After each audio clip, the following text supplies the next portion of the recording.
And they all said the same thing. I have a visibility problem. I'm behind a warehouse, or I'm off the highway only about a mile, but no driver ever comes to park.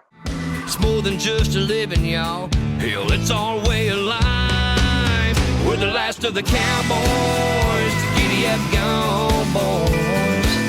18 wheels on the concrete, it's a slow and dying breed. Rolling like Jesse James, a modern day outlaw game. If you're out here riding with me, come on back and make some noise. We're the last of the cowboys. Welcome back to Merging Lanes, where we have conversations with passionate people in the trucking industry, and I am excited for this one. If you're listening to this, go follow us on Spotify, subscribe, and give Merging Lanes a 5-star rating on iTunes. And Colson, we just got back from Destin. What's up, man? You were so lucky to get the 1 week of mid-70s temperature with low humidity in the panhandle of Florida and southern Alabama. So congratulations. It was really great, though. It was great to finally get to spend some time together in person. Oh my God. I know. It's funny. We've been doing this podcast for a couple of months and we have never met before. So it was like surreal being like, oh, wait, we're in person now. But yeah, man, the event was awesome. What did you think of it overall? We had 500 plus attendees. We did it, I think, very safely, but also very engaging. I mean, I've always, said, and Anthony, I know our guest today will know this, the trucking industry is a high tactile business, very high touch business. People like to know you. They like to know your mama and them, and they like to know where you're from. And so that only happens by spending time with one another and networking, and a lot of good things come together. So that was good, and a lot of really engaging content as well. And I mean, the theory for us was we have a really well-established trucking industry in Alabama, but then we also have a new generation that's moving in, and that event was merging those two together. It wasn't out with the old and in with the new. It was more about generations embracing one another, talking about respecting the past, honoring it, and how are we moving into the future together. And so you were a big part of that, talking about some of the issues that the trucking fitness company is addressing with drivers' health. You did a great job with your TED Talk, as I like to call it. I know you're doing some improvements to it, but you brought a lot of value to the event, and I was proud to have you there. So it was good to finally have one. It was good to finally have one. Yeah, man, and that was the first time I've ever done a talk at an estate association. Obviously with Zoom and everything, I did a couple of webinars for a couple of different associations, but speaking in front of a couple of hundred people is a different feat. And it was cool to have that experience. And then, talking about the next generation, to me, that one of the highlights of the whole conference was seeing your daughter dance Saturday night on the stage.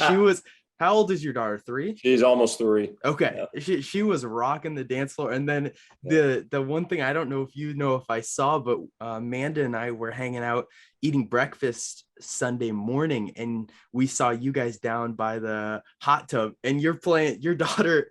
You guys have to leave, and your daughter's running around the hot tub so that you can't pick her up and take her home. She's full speed, man. She's full speed. She's got no middle gears. She's only high gear. She doesn't know how to downshift. So yeah, that's funny. But fun. Yeah, there was a lot of cool stuff at the conference, and we talked a lot about a couple of different problems. And I think that we hear about a lot of different problems in the trucking industry. From driver shortage to I talk about drivers' health all the time. But one thing that I hear a lot about from the drivers at the trucking fitness company, even when I'm talking to them, is complaints that they have about trying to park their truck. And we hear problems all the time, but we've said it before, we want to talk about solutions. And our guest today, Anthony Petitte, founded a company called Truck Park, and they're on a mission to solve the problem of truck parking. So Anthony, thank you so much for coming on the show. How's it going? Doing well. Really, thank you for having me on the show. I'm excited to talk about truck parking today. Yeah, man. And I saw you were just recently at a TCA conference last week, right? Yeah, so I was at TCA along with a good friend of mine, Chris Jolly. We had a great time just, listening about some of the issues that are going on in the trucking industry, as you were saying, and then also just talk about truck parking and how big of a problem it really is. Yeah, man. And Chris is I've spent some time talking to Chris too. He's a good guy. And but it was in Vegas, right? No, any good gambling stories? Nothing too crazy happening. We didn't go too crazy in Vegas Okay. this time around. That doesn't say about the next. But no, we just mostly was at the event. We were just, trying to meet as many people as we can, meet a lot of fleets. That's really good for my business because I'm always trying to work with, either the 90% or even the 10%, make sure that, their drivers are well accounted for when it comes to safe and secure parking. Yeah. Well, I think we like to start anytime we have a guest with just hearing the story. So I'd love for you to tell, the story of how you started Truck Park and also the why behind it. Absolutely. Well, the story is the same across all platforms. I always talk about it. I really got in this business through my late uncle. He was almost a second father to me. He helped me in my early days and helped me out, even find jobs when I was just out of college. But after college, I actually did find a job where I spent time in digital marketing and search engine optimization, where I learned how to build up websites for an entirely different industry. It was in the financial sector. But he had a parking facility in the south side of Chicago. And the reason for that is because he used to be a truck driver. He was a Teamster driver, so he worked for the union, but just as everything else, and he struggled finding parking. And we're talking about the 80s now. So, it's been an issue even before the 80s. It was an issue in the 80s, and it's still an issue today. So that says a lot about, how we're trying to solve this type of business. So with that, I was talking to my uncle and he said, hey, I need help bringing drivers to my facility. I have a great facility. It's fenced in, it's well lit. There's a man guard at the entryway, but I really need help to fill it. I just don't have enough drivers. The drivers can't find it. And that was kind of, interestingly enough, that was kind of something that was pretty typical for this type of space, because after I even talked to my uncle, I started kind of doing some research and talking to other parking owners or operators, what we call them in our side of the space. And they all said the same thing. I have a visibility problem. I'm behind a warehouse, or I'm off the highway only about a mile, but no driver ever comes to park. So that's my biggest issue. So I brainstormed this when I was helping my uncle build up his yard. I said, maybe there could be technology that could show visibility, almost kind of like a Zillow, right? Like a real estate type of play where you could show where these locations are. And so that's how I helped my uncle build up his yard. I actually built up a website. We called it Truck Park, which was very simple. And in layman terms, it was the easiest thing to say. What do you do? Well, I park trucks, and we are called Truck Park. And out of 800 spots at his facility, we filled up 600 in just under a year. And so with that being said, yeah, it was an awesome experience seeing all the drivers, but we were just so excited how we were able to build up a website that was able to bridge the gap. We were able to finally solve one of the problems of truck parking, where we can now show visibility to the owners. That's awesome. So then it kind of transitioned to, oh man, well, this worked for my uncle's truck lot. Maybe I can get this and turn it into a digital facing app and use it and connect with other people. Correct? Is that kind of the transition, or where did it go from like, oh, this worked, to now where you're at today? I would say at the year mark is when we really knew, when I really knew actually, because it wasn't even, I have a co-founder of the company, but I was just alone at this point. Truck Park was really my uncle's, it was his yard. We called the website Truck Park. But then I had a long conversation with him. I said, why don't we go ahead and build out something where we can serve other parking owners in Chicago? And that's where it started. It was all in Chicago. It was never supposed to go across North America. But my uncle was a very old school type of guy. I always kind of paint the picture of him. He never had an email his entire life. And then he also always carried a flip phone around in his pocket.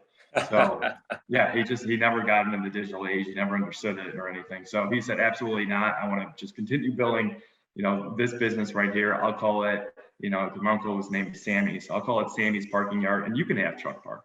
So I said, great. But Truck Park at this point, mind you, wasn't even a business yet. It was like, you could just have the website. And so as long as you keep sending business my way, I don't care what you do with it. And that was kind of his words to me. And so I went out, I started the business as Truck Park Inc. And just shortly later, maybe I would say 2 to 3 months in terms of timeline, I ran into Joshua Walls, which is now our co-founder as well as our chief operating officer. And when we started talking, first of all, we met at a car dealership, interestingly enough. And we started talking, and his brother drives trucks. His brother's still a driver today, and that was 6 years ago when we first met. So we just shared a lot of, like, on the family side, my uncle was a truck driver, his brother was a truck driver, and we said, well, hey, I need some help. I can't do this business alone. I'm pretty green. I started this business at 26. So, it was like, I really didn't know what I was doing, and I needed somebody else to come in and help me out. And that's where Truck Park began.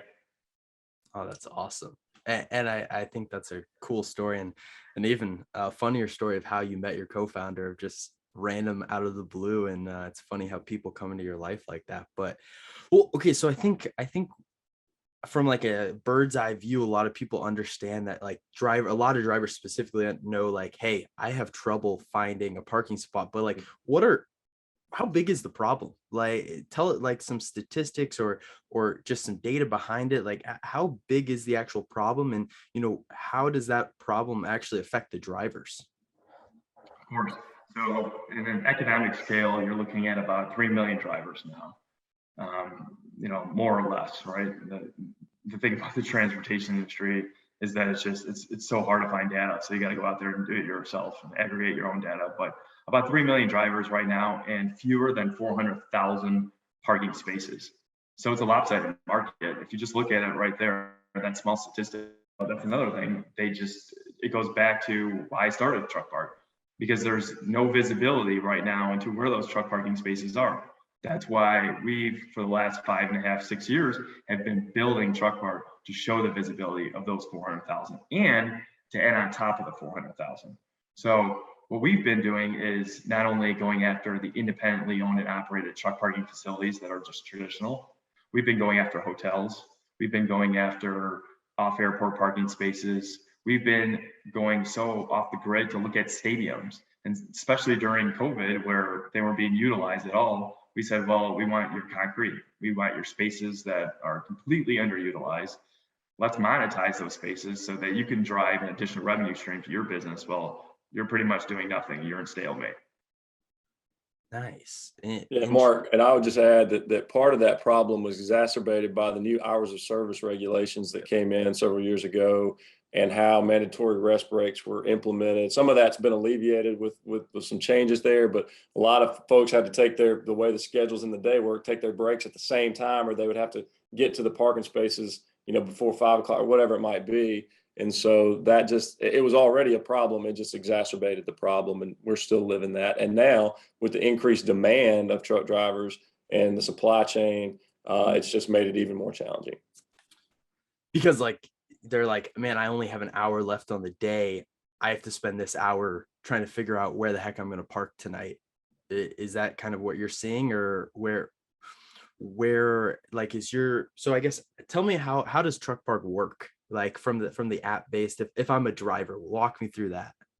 Absolutely. Before I even get into that, what you just said before that was a good segue into another statistic. So drivers are always searching for parking at the final hour. And so we calculated out, we got some data from Trucker Path and a couple other resources, I believe the ATRI as well. So we looked at it, and it's about $5,000 per year is what the average driver spends for that last hour parking, just for the search. And so that plays into fuel, that plays into maintenance and wear and tear on the vehicle, that plays into even outside of just what's going on with the truck, but it plays into the mental state of the driver as well. I know that you're on the fitness side, so there's a lot of mental state, right? Emotional state. And you're trying to figure out what's going on with these drivers in their mind. And finding parking in the last hour, just like if you were trying to find something at the last hour, it's a rush. So immediately you're freaking out. You're trying to find something. So you have high anxiety. You're driving immediately. Statistically, they drive 10 miles over the speed limit. because they're worried about that clock ending, right? I mean, Mark, you know, on the Alabama Trucking Association, right? I'm sure drivers come to you and be like, I'm freaked out at the last hour. It's like, it's a huge issue. And again, it's not just an issue for the truck, but it's an issue mentally for the driver, right? Yeah, and then during COVID, I mean, there were examples of where I know in the state of Pennsylvania they shut down rest stops for a while and almost created a massive crisis. Started to create a massive crisis for truck, because that was really in a lot of stretches on long interstate the only legal place for truckers to park. I mean, sometimes they have to park on ramps, and law enforcement lets them do it, but a lot of times they're not supposed to. But I mean, they have to make a choice of which rule are you going to break. I mean, and that's not a fair situation to put drivers in. 100%. I couldn't agree more. I don't want to go with your question unanswered, Mark. So really how the truck park works, it's pretty simple. We really started this business to go after what the driver wants, right? What the driver has in mind. So we must have sat down with at least 1,000 truck drivers. And before we even started that, I want to let everybody know that. So we took drivers out for coffee. We sat down just in the truck yards, and we went to Oasis's, my co-founder and I, when it was just us. And we knocked on the windows, and sometimes they'd come out, they were like all sleepy, their hair was all over the place. They're like, what the hell do you want? But then when we started talking with them, they started becoming more reserved and be like, wow, like you have two founders who are not stowed away in a building trying to make decisions for me. We have founders that are literally getting their hands dirty, and they're going out knocking on driver doors to ask us how we can better improve this application. And so I think they really enjoyed that. And we've always built this application with the driver in mind. No matter what, adding on, more features, it was always going back to the driver and saying, well, how can we improve this app? How can we make it better for you? Can we create a better experience for truck drivers all across the country, if not even, Canada, which is why I always say North America. So with that being said, the app is super simple. You download the application on iOS or Android. It's free to download. The only time you pay is transactionally. So when you want to actually book your parking spot, you create a profile. I mean, it takes under a minute. We don't ask a lot of questions, first name, last name, DOT number, license number. If you're a company driver, we ask you if you have like a dispatcher or safety manager who's kind of planning your routes. Other than that, that's pretty much it. Then you have a dashboard where you can have access to all of our locations. All 1,025 locations is what we're at now, 1,026. And they'll have full visibility of all those locations. You get a map right in front of you with a search bar. You can type in your load or unload location, and you can type your rest location if you have an idea of where you want to go rest in the next 12 hours. So we made it super simple. They'll search the location. Our application utilizes predictive guidance to populate based on wherever they're searching. So if they want to search in, Bessemer, Alabama, it's going to show, how many locations we have around Bessemer, Alabama in a 25-mile radius. And then it's going to say, okay, what kind of truck do you have? Do you have a 53-foot truck, which is essentially a 70-foot with a tractor, right? Do you have a Sprinter van? Do you have an RV? We even got in the RV side of the business. Then it goes into like, if you have a truck, what kind of truck do you have? Do you have a reefer? Do you have a dry van? Do you have a flatbed? Do you have a specialized vehicle? Do you have a hazmat, like a tanker? So once you go through that side, then we ask for more information about the truck. So if it's like drop trailer, we need to know what the trailer number is. So we get very, very detailed, but again, it's very simple and super easy process to fill out. Drivers know that. And then they get into the parking side, where they actually pick out what time of day do they want to park, and how many days do they want to park, and how many months they want to park. And then it's going to show, we populate all the calculations on the back end of what that price is going to be. And to just kind of pause there, we don't dictate the price. Like, we let the operator, meaning the owners of that parking location, dictate those prices. So we look at it as a way of saying, hey, we're going back to the basics. We're just showing the visibility of everything, all the economics of the structure of what it costs to park and what the parking looks like. And then we even show security features, like, are they man guard? Are they fenced in? Do they have a gate code entryway? And if they have a gate code, once they make the reservation, again, the reservation is super simple to make, because then the next step is only to put your credit card in and press submit. Then we send a gate code out to the driver, and we send a gate code to the dispatcher. So everybody is in tune that they can get into this parking facility.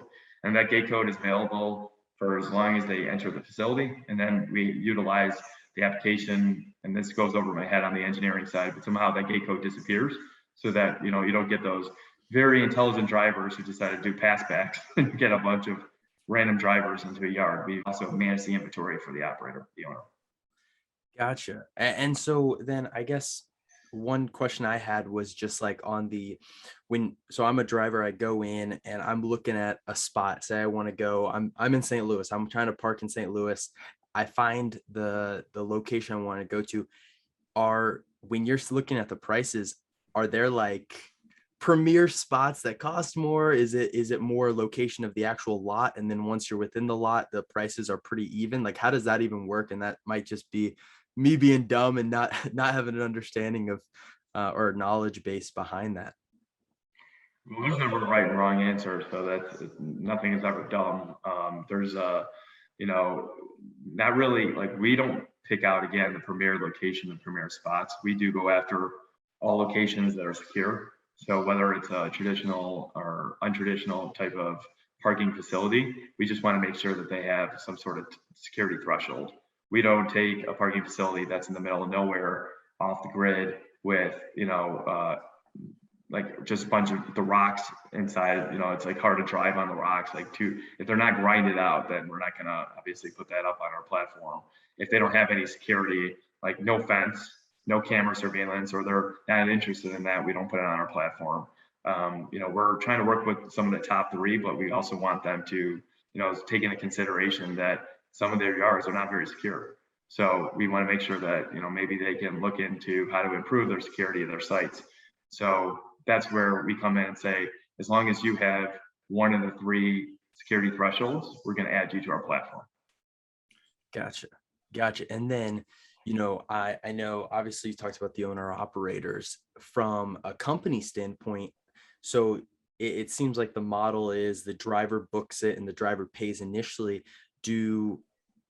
Does that normally get left on the driver? Do a lot of the companies reimburse them for it, or how does that normally work out? And I guess, do you guys work directly with companies, or is it more you're going directly and just trying to get the app on driver's phone directly? So we have multiple platforms. So one of our platforms, obviously, is discussed, is the Truck Park app. It's really for the independent owner operators. So you're 90%, right? Like 1 to 10 trucks. And they go ahead and make reservations for themselves. Most of the time they are independent, so they're just doing it on their own books. But we do have a platform called Truck Park Reserve, and that's for fleets. So it's a web-based platform. It has the same technology on the back end as the application, but allows the dispatcher or the fleet manager of that company to book reservations on behalf of their drivers.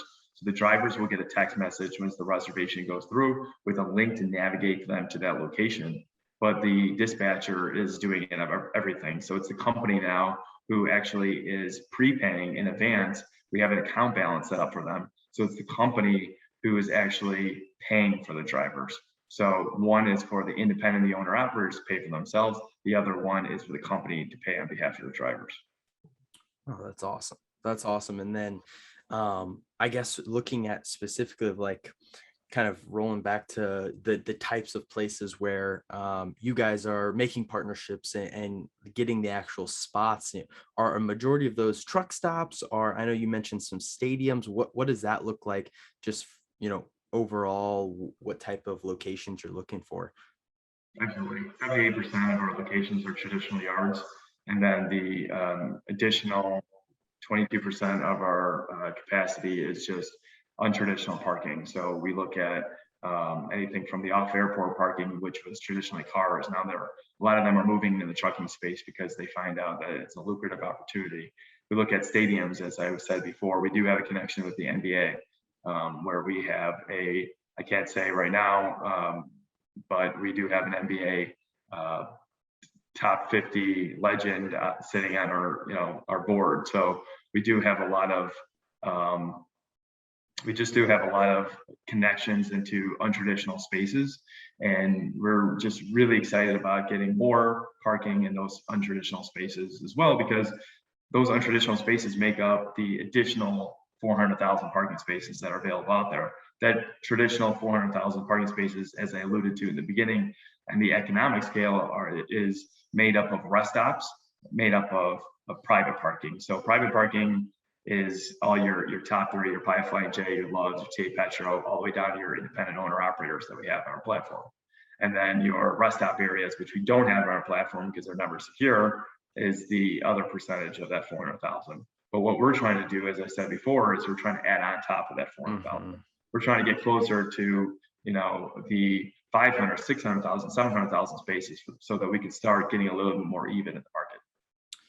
Gotcha. And now, do you feel like the lack of parking is more so in the middle of Chicago, where there's a huge group of trucks that are going back and forth, or is it the random place in Montana and you're running out of hours, but there's not a town for another hour before you hit it, and you're trying to find places for drivers to park in those areas too? Where do you feel like the gap is bigger from an availability of truck parking spaces?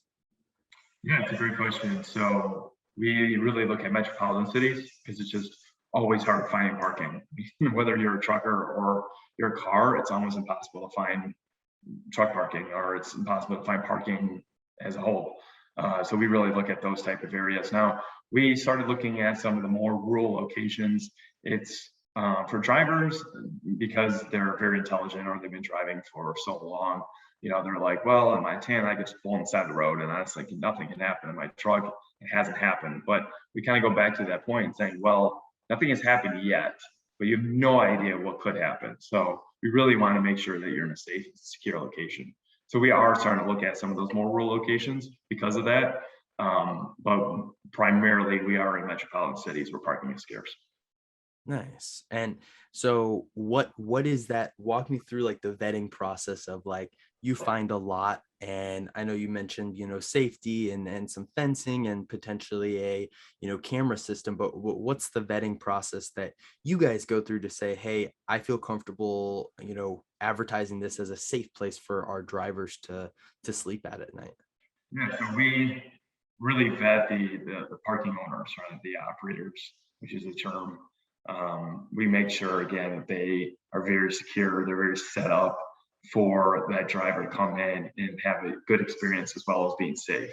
So we do a lot on the back end, not on the technical back end, but more on the sales back end, to really go after the operator and say, hey, look, we need you to fill out almost, it looks like a questionnaire, but it's kind of like a brief survey. Or we also have it set up on our standard parking agreement, which is an exhibit, so that they can actually showcase what type of security they have, how well their facility is lit up, like how many lighting facades and poles do they have. I mean, it's kind of gritty, the questions we ask, but these are very important questions to make sure the driver is going to be safe. So we go very extensively into that area and saying, okay, well, we even want to know, do you have asphalt grinding? Do you have concrete? Do you have, whatever type of material that's going to be on your surface? We need to know. We don't want drivers to be in sinkholes or anything where their tires are sinking into mud. We don't want drivers to, go over sharp, rocks where the tires pop, and then, that's really on our liability side. We want to make sure that they are safe and secure wherever they go. And so we even look at like the structure of their fence. Like, is your fence 4 feet? Well, that might not work because anybody can climb over a 4-foot fence. But we look at 10-foot fences, or some of them have what they call, I think it's like bulldog or guard dog, and it's literally a 10-foot fence that's electrified. So we really want to make sure that these drivers, when they pull in and they're parked there, whether it's for the daily, like they're parked during the day, or they're parked overnight, and especially at night when it's dark, or they're even parked for monthly, because we do monthly parking as well in storage. We're gonna make sure their trucks or their trailers are secure and not touched. That's awesome. That's awesome. And I think that's really important. So what's the 5-year vision for Truck Park? Where do you want to take this?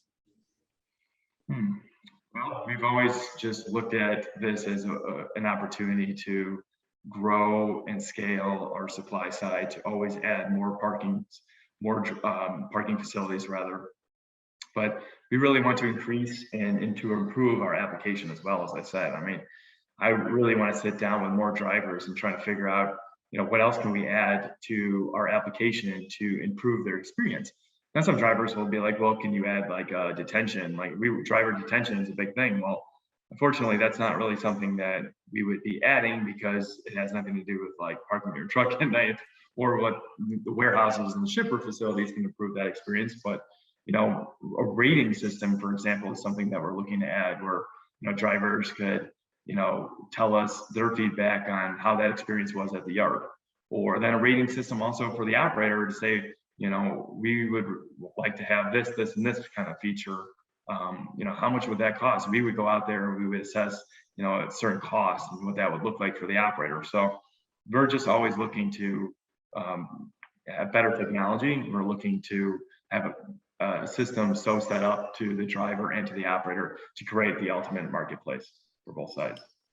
Nice. And, because I'm in a similar boat of like using some technology to try to enhance the lifestyle of a driver, I have people ask me all the time, like, well, trucking's an older population. Do they, are they able to use the technology? And I haven't ran into the problem, maybe one case here or there, but in general, I feel like drivers as a whole are becoming more technological and open to new technology. And I think ELDs specifically have played a big role in that. Now, from your view, do you feel like growth for truck park happens from continuing to develop more and more available truck spots, or is it just getting the message out to the drivers? Or are you seeing a big inflow of drivers, but you just don't have the capacity to park them all?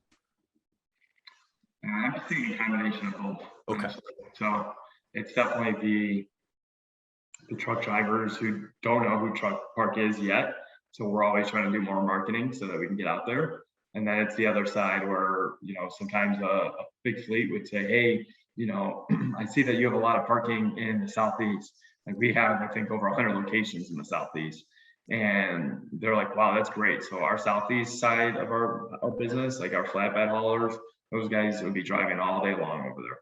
But I see that in, like, I believe what we talked about earlier, like Montana and Wyoming, we really don't have any locations. And we've come across these companies that have dedicated lanes running across those interstates, and we just can't fill them. So I think that that's definitely a combination of both, where we have to look at it in a broader scheme of things and say, hey, look, we need more supply in the Northeast or the north part of the United States, the central north. And or we also need to do a little bit more marketing to get in front of those drivers and say, hey, we're helping other drivers find safe and secure parking. We want to help you as well. Oh, that's awesome. Yeah. Well, I appreciate you coming on the show, and I appreciate you taking the time out of your day. And so if anyone is interested in Truck Park or just learning more about the company, where would you send them? Just go to www.truckpark.com. That's one word, truckpark.com. They can also email us at info@truckpark.com.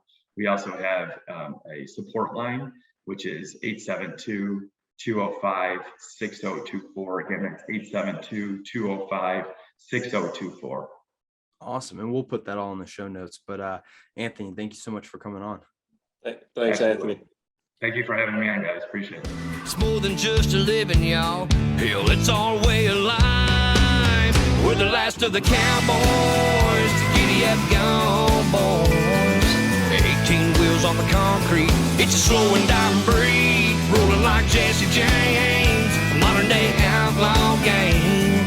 If you're out here riding with me, come on back and make some noise. We're the last of the cowboys.